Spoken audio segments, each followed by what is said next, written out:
ఒక 5 అంశాలు వీళ్ళు ప్రస్తావించారు. అంటే అవి ఒక రకంగా ఆలోచింపజేసే దగ్గరగా ఉన్నవా? ఎందుకంటే పదవి విరమణ చేసిన చీఫ్ జస్టిస్‌లకో ఎందుకు రాజ్యసభ సభ్యత్వం ఇవ్వాలి? మేమైతే అలా ఇవ్వం.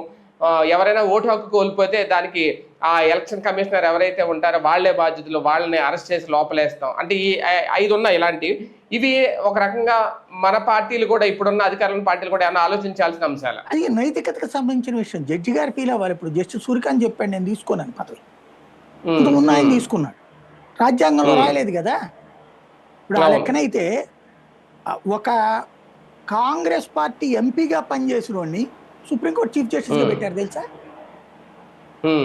వితౌట్ బిఎల్ క్వాలిఫికేషన్ నడిచినటువంటి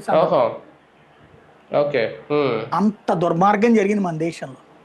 ఒక కాంగ్రెస్ పార్టీ నాయకుడి కూతుర్ని సుప్రీంకోర్టు జడ్జిగా పెట్టి, హైకోర్టు జడ్జిగా పెట్టి అమిత్ షాని రాష్ట్ర బహిష్కరణ చేయించారు.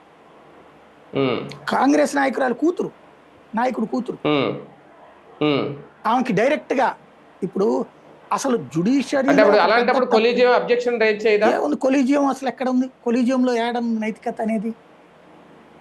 కొలీజియంలో సమస్య ఏంటంటే కొలీజియం కరెక్టే, కొలీజియంకి ఒక లెక్క లేదు. లాయర్నైనా తీసుకోవచ్చు, మ్యాజిస్ట్రేట్ నైనా తీసుకోవచ్చు, జడ్జినైనా తీసుకోవచ్చు. అది అప్పుడు కొలీజియం టైం కాదు, ఇది ఆయన జడ్జి పెట్టాం.